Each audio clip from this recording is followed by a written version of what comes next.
pas vrai, mais c'est énorme. Ok Alexis, j'annonce tout de suite la nouvelle. Bonjour et bienvenue sur Divergence Politique. Vous êtes habitué à c'est Nicolas qui paye?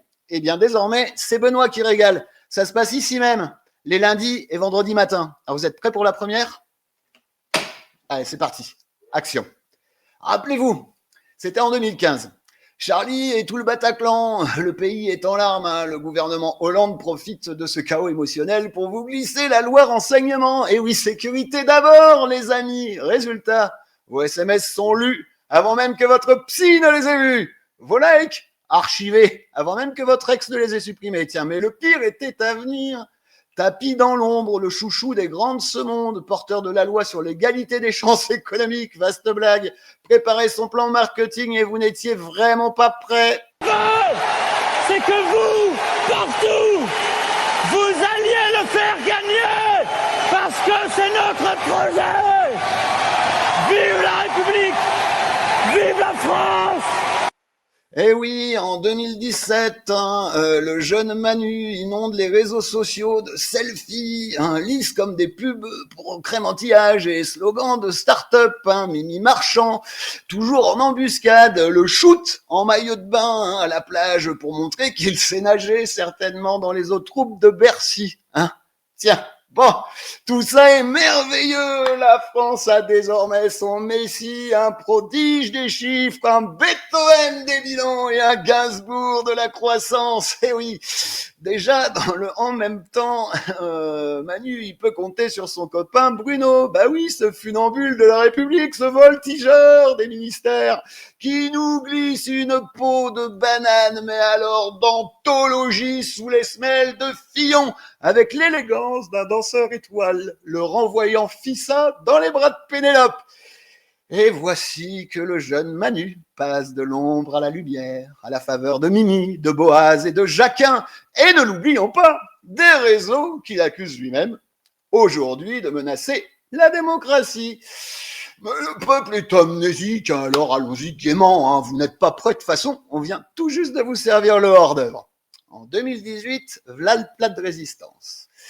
Ça y est, c'est officiel, Il nous prend vraiment pour des cons. Oui, même qui te balance que tu n'as qu'à traverser la rue, tu sais, pour trouver du boulot, il nous pond la loi anti-fake news. Ou comment effacer vos tweets en 24 heures chrono, comme on arrache un post-it d'un frigo. Bon, en 2019, v'là l'entremet.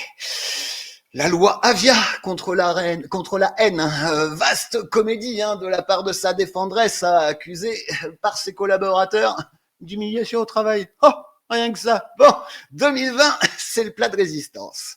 Covid le scoop. Firmin le pangolin investit le métro.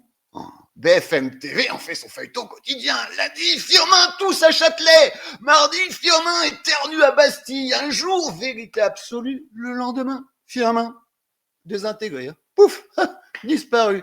Et puis c'est Didier qui s'y met. Les gars, l'hydroxychloroquine, faudrait peut-être la tester quand même. Manu, il dit fake news. Compte banni. Vidéo zappée. Terminé. Bah. Le ping-pong, il continue. Et v'là-t-il pas que les injectés se plaignent d'effets secondaires? Raoul, il lève le doigt, il dit les gars, je l'avais dit, non? Et il va la fermer, celui-là. Allez, paf, interdiction d'exercer pendant 2 ans. C'est fait. 2022, c'est les fromages qui puent, le DSA, pour traquer la haine, la désinfo et les ingérences. Et ça, c'est l'avènement du hashtag, c'est les Russes, qu'on va mettre à genoux, selon Bruno. Vaste blague. Bon, en 2024, en dessert, le chef vous propose l'IA d'État. Flaguer fake news ta publication avant même que tu l'aies publié. C'est simple à dégager. Bon, en 2025, au pays de la grande bouffe, ainsi gargantuesque et coûteux festin, méritait bien un petit Dijon. Mais Manu le malin, il nous a sorti le torboyau qui nous fout la gastro. Bah oui, alors que la République décroche, breaking news. On sait désormais que c'est Doudou Cross-Bitume, équilibriste en mobilette, qui nous a volé les bijoux de famille de Napoléon entre 2 tours de rond-point. Oui. Et je vous jure, c'est sourcé BFM, donc ça peut être que vrai. Bon, le 12 novembre 2025, à Toulouse, la Macronie nous sert un débat, tenez-vous bien, sur les réseaux sociaux et la démo. Oh, excusez-moi, je sais pas ce qui m'arrive aujourd'hui. Je vais peut-être aller me chercher un PCR. Bon, cette réunion, soi-disant à l'arrache, 300 âmes parmi les 11% qui suivent encore Macron, triés comme des tomates bio calibrées, pour reprendre les mots de Manu, en leurs grades et qualités dans un atelier d'imprimerie. Oui. Pendant ce temps, commentaire YouTube désactivé. Toulouse, Verschlossen, bunkerisé. Manif interdite de 7h à 19h et allons-y, sieste obligatoire. 2 heures. 2 heures. Et c'est long. Je me les suis farcis de matraquage des esprits. Les réseaux tuent la démocratie. Il faut interdire aux moins de 15 ans, supprimer les faux comptes et poursuivre les vilains complotistes. Entendre par complotiste, si tu penses pas comme ceux qui sachent, si eux ils sachent, eh ben alors ferme-la. Mais l'apothéose de cette école des fans, c'est la citation de l'Ukraine. Ils ont osé comme modèle de stratégie et de technologie de modération de l'information. Alors même qu'au même moment, le journal Le Monde dénonce un scandale de corruption dans l'entourage de Zelensky à 100 millions de dollars. Rien que ça. Ministre limogé, l'associé de Volo, il nous a monté un scénario à la Carlos. Il s'est fait la malle, il paraît bon. Bon, français, ceci n'est pas un débat, on est d'accord, c'est une farce. Où Firmin disparaît, où Raoult est banni, et tandis que c'est Doudou Cross-Bitume, je vous le rappelle, qui vous distrait de ses acrobaties. Une farce où l'on vous vend les médias subventionnés comme la Rolls de la formation.